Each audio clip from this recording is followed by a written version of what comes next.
Please make sure to subscribe and hit that notification bell. They said I was a fool. They said I was asking for trouble. But more than anything, they said one thing over and over about that boy: don't you dare let him into your house. I remember the whispers, neighbors peering through their curtains, muttering under their breath, crossing the street when I walked by with him. They called him cursed, dangerous, even evil. A white boy with no family, no home, and a stare so hollow it unsettled grown men. The town feared him, and because I took him in, they began to fear me too. But I knew something they didn't. I saw something in his eyes, not danger, but pain. And maybe I was reckless, maybe I was desperate to prove them wrong, but I gave him shelter, a plate of food, and a name he could finally call Mama. What I didn't know then was that one act of defiance would paint me as the enemy for decades. Doors slammed in my face, opportunities ripped away, and threats whispered against my life. They wanted me to regret taking him in. But I never did. Not once. And then, 25 years later, when the very same people who spat at me thought they'd won, he came back. Not as the broken boy they cast out, but as the man who owned everything they once used to destroy us. And the day he bought this town, the same town that tried to bury me, was the day I realized the past always comes back, but sometimes it returns with fire. My name is Ruth, and I have lived in this town long enough to know that its smiles are as poisonous as its secrets. Folks here are polite in the daylight but cruel in the shadows. And back then, the cruelest thing of all was how they treated a child who had no one.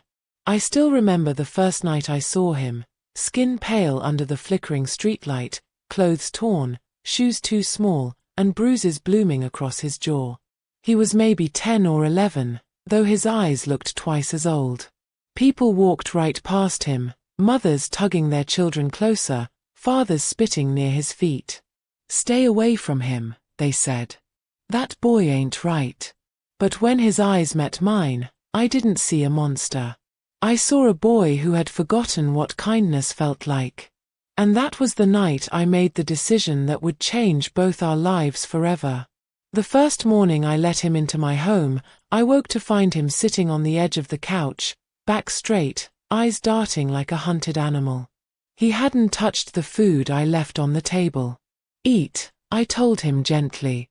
His hands trembled as he lifted the bread. He ate like someone who didn't believe there'd be another meal. That broke me more than the bruises on his face. But the town didn't see that. By noon, the whispers had started. By sunset, I had 3 neighbors knocking on my door. "You best take him back where you found him, Ruth," one of them sneered. "That boy's cursed. He'll drag you down with him." And when I refused, they made good on their threat. My laundry came back torn. The storekeeper doubled my prices.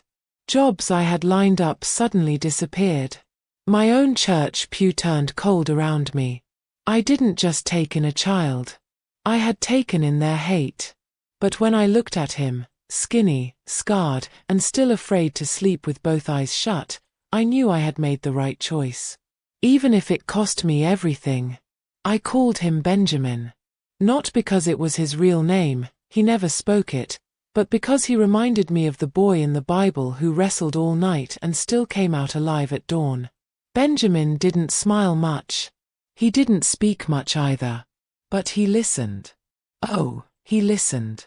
To everything. I taught him how to work with his hands, how to cook with scraps, how to stand tall when people tried to make him bow. "The world owes you nothing," I told him. "But you owe yourself everything." And the more they hated him, the more determined he became. If a door slammed in his face, he found another one. If a teacher refused to call on him, he outscored every student in the room.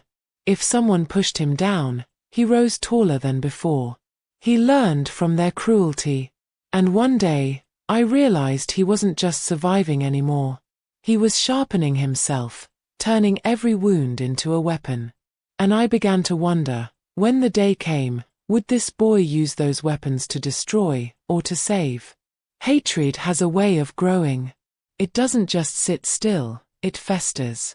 By the time Benjamin was 17, the town had stopped whispering and started acting. One night, 3 men followed him home. They thought I wouldn't hear.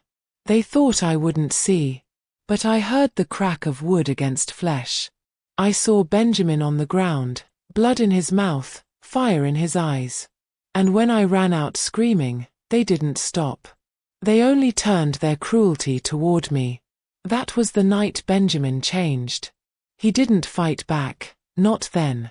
But I saw it in him. He had decided. He would never again beg for a place in this town. One day, they would beg him. 25 years. That's how long it took.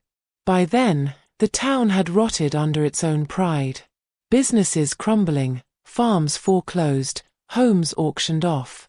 Folks too busy clinging to their hate to see the walls falling around them. And then the letters came. Official papers. Contracts. The factories. Bought. The farms. Bought. The bank they all depended on. Bought.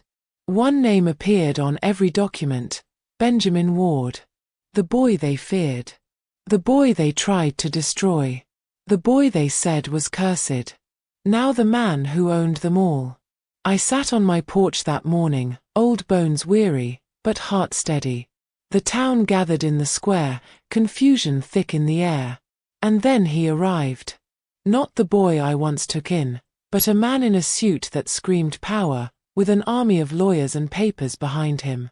He stood before them, and for the first time, the town that hated him was silent. I remember every face here, Benjamin said, his voice calm, sharp as steel. I remember every door that slammed, every stone that was thrown, every scar that was left. The people trembled. I watched them shift, some ashamed, most afraid. But I also remember, he said, turning his eyes to me, the one door that stayed open. And then, he did the unthinkable. He handed me the deed. To the town. To everything. They called you a fool, Benjamin told me. But now, they'll call you what you always were, Mother. I never wanted revenge. I wanted survival. But Benjamin, he gave me both. And now, every time I walk through this town, heads bow. Not out of love, but out of respect. Fear. Memory. And when they whisper now, I smile. Because the whispers don't hurt anymore.